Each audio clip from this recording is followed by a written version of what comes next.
What's up YouTube, I'm Vaughn and this is the Gear channel, and today we're going to show you how to spot a rat because we were playtesting on Rated with our insect deck and we happened to go against Chain Burn. And yes, we playtest on Rated, so for you guys that point out my win ratio being so low, no shit.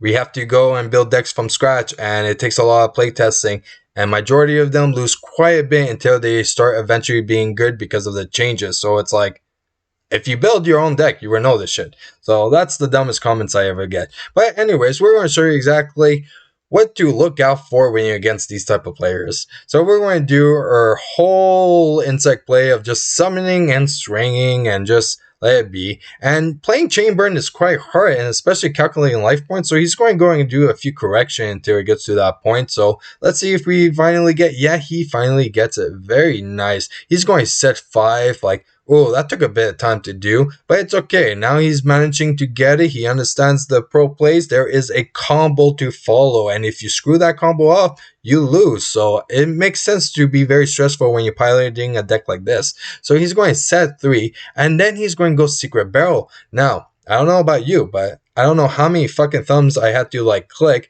for him to get, like, I have no response, just kill just for that, and then he wasted so much time. So I'm like, you know what, I'll waste a bit of time as well. So we did that, and then we went to game 2, which was very nice. Now I know some of you was like, wait, maybe he was playing around the Royal Decree or shit like that. Well, if your opponent's spazzing like thumbs up like multiple times, maybe he does not have it.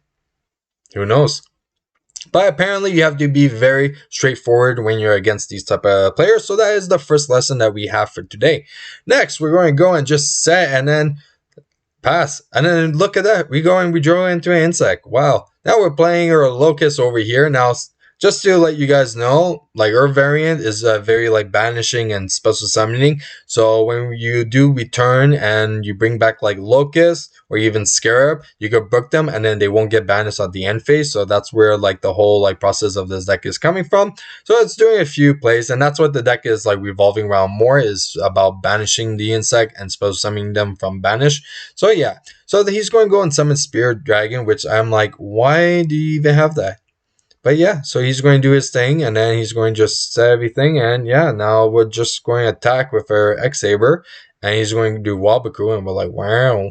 Okay, now we summon our Centipede, the little one, and then, oh, look, pro plays, oh my god, but such a double-edged sword. Oh, now we're going to do creature swap, and then we're going to start swinging. So we're going to take, and I don't even know what he has. He has a reckless greed, he has a poison, he has this. Like, he's just wasting time. Like, I don't know what he's doing, but we're just going to swing with everything. And he's like thinking, and this thing took so long. And oh, that's one thing you have to know, is like, you have to be patient. Oh, so now we're going to do, and look at that, poison of the old man, but we have solemn judgment. Like, there you go.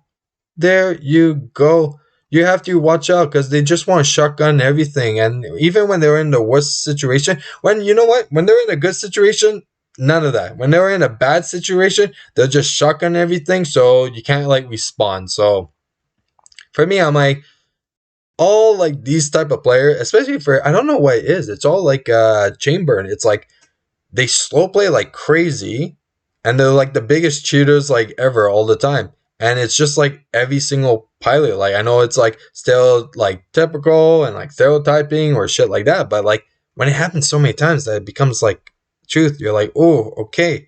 Now we're in game 3, and this is where the real spice comes, and this is where you have to take like notes. So if you guys have your pen or papers, you're all set. So really pay attention. So first he's going to play that trap card that's worse than Magic Cylinder, and now he's going to do Gladiator Beast. Now I don't know if he mains it or if it was a side tech or something like that, but Glads just magically appeared. So now he's going to go and waste a lot of resources. So he's going to go double summon, which is a horrible card, and now he's going to go and fusion summon. Now we're waiting, and he uses the effect. So we're going to chain Starlight Road. And what does this rat does? Oh, I didn't select the target. I can select one.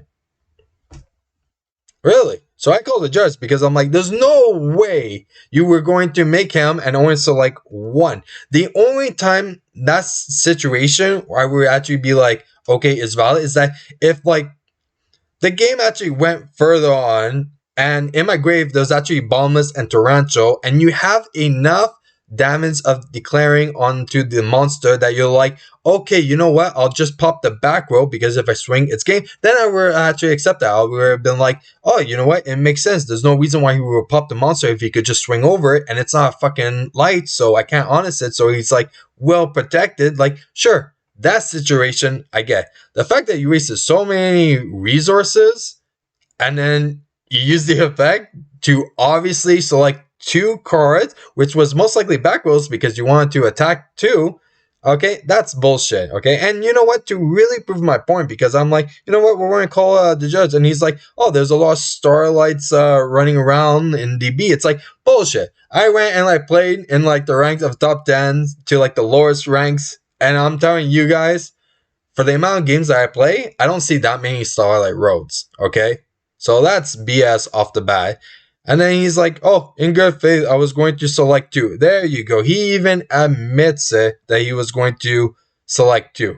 Okay, so you guys have to watch out when they go and they make any monsters that have optional or up to 2 or up to 3 or stuff like that. You have to now make sure that they target. It doesn't matter how much he's been slow playing for the whole match, okay?